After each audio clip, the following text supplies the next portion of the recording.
damn it, it turned it into 2 videos. I accidentally touched the screen when picking the phone back up rather than unpausing it. Anyways, this is your fuel feed valve. Nice action there. And like I said, you could put it on this side over here if you want. One thing to note is when you open this up and you pour, I think that holds a little over half a bag of pellets, but when you pour the pellets in, make sure to have this valve shut, because the pellets are going to rush down here and they're going to pile up in this feeder. If you have it open, they're going to pile up all the way down here into the bottom, and then you have this real long compressed column. But if you shut this, they slide down to here, and then when you open this, it lets everything jibble jabble down and decompress and slide nicely into place without being like a tidal wave.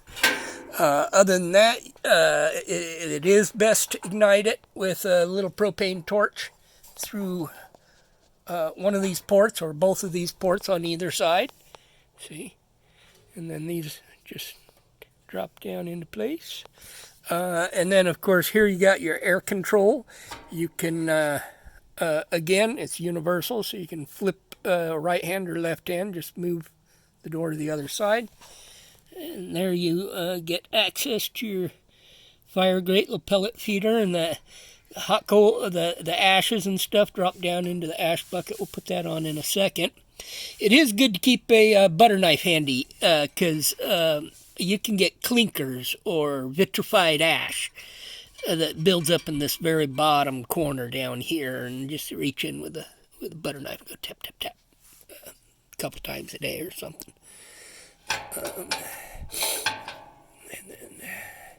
And then it's freshly repainted. If the door is a little too snug for you, you can just bend this washer here, loosen up the door a little.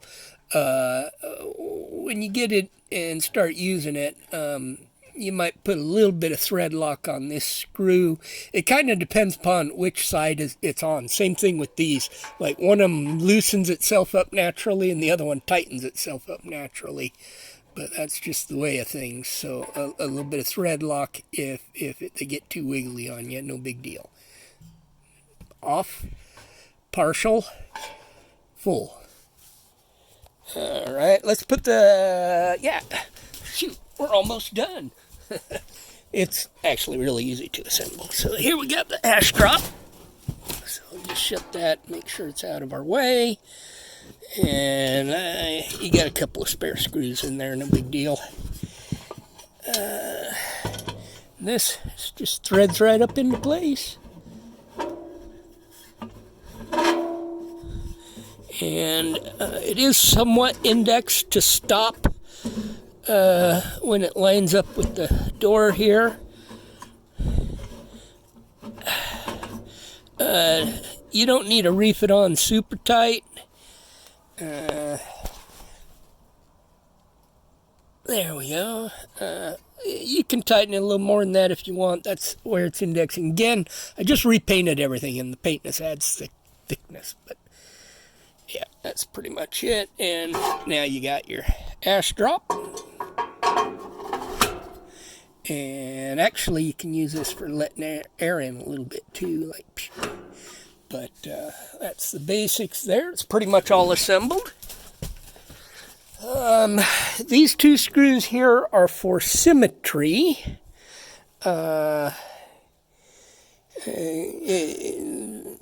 This hopper, it was able to index all the way around, but this is the form it's in now because we picked where to put the chimney. And the very last thing here is, this is actually really sexy. Here's your hot plate. This is borosilicate glass, of course. So you have to take out these 2 little screws here. 1, 2, buckle my shoe.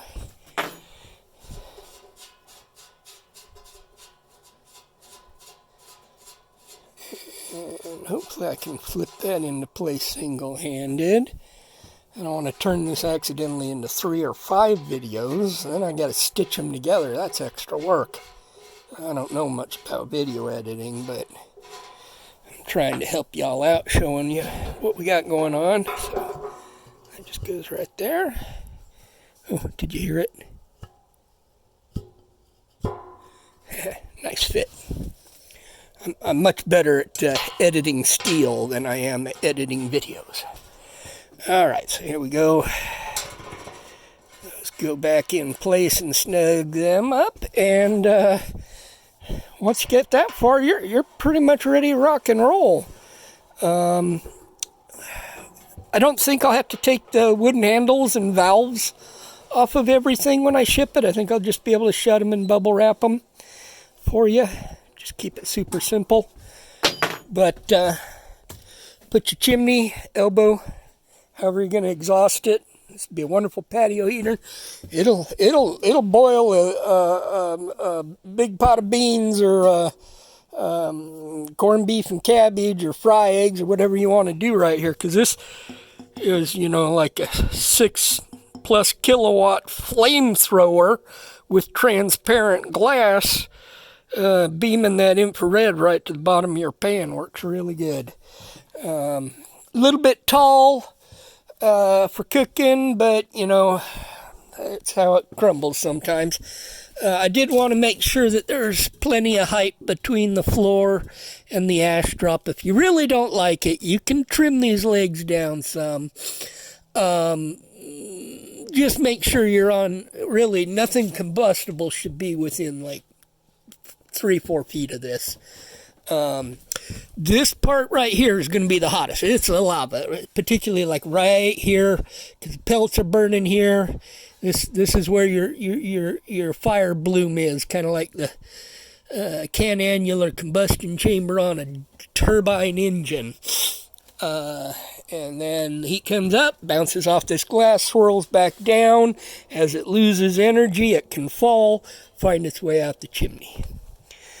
Look at the hopper here. It does have a little knocky here, so that just a little finger action, and it snaps down fairly tight, but opens easy enough. And be able to pour a bag of pellets in there.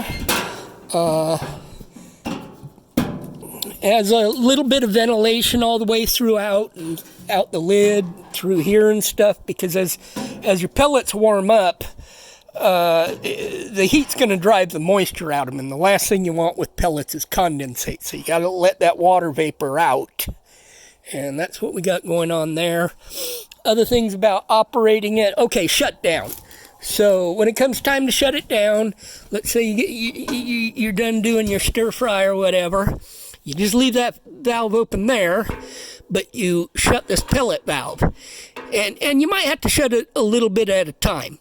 As the pellets feed down, and they just kind of continuously, slowly feed down, but if it's a little too hard to push it, just wait a minute, come back and push it some more until you can get it all the way shut. Once you get it all the way shut, this little bit of pellets in here, I don't know, they'll burn out in 10-20 minutes. Once those burn down, you can fuss the ashes down into the ash drop, shut off the air, and it'll extinguish itself like that. Other things to note, when it does start running out of pellets, the pellets won't be occupying this entire tube. As they run out, they'll form a little cone this way, and if you got it all on and it's been running for hours and it starts getting low on pellets, it'll let you know, because you'll smell a little bit of smoke. It'll puff a little bit of smoke. As long as you tend right to it, that's no problem. This isn't something you would leave burning in a hay barn unattended 3 days straight, because it's just gravity fed. But that's how you know when it's running low. Is it'll fart a little bit of smoke, because as these pellets burn down to this height, the smoke can choose either path. And that's the same with all of these gravity-fed pellet stoves and most rocket stoves of this kind of a diagonal configuration. It's just par for the course. All you really got to do is either shut it off, fuss it down, burn it out, or top up the pellets, because once pellets are filled back up in this, again, shut this before you fill it so they don't compact right here. But once this is filled with pellets again, it'll limit the airflow to only be able to go, that way. Other than that, if you have any specific questions, of course, you'll be able to call me, talk to me, email me, message me, ask for answers. But I'm going to break that thing down, bubble wrap it, and get it up for sale for y'all, because I know somebody wants this fabulous patio heater. All right. The CHP wood pellet stove Suomavator compact patio heater edition.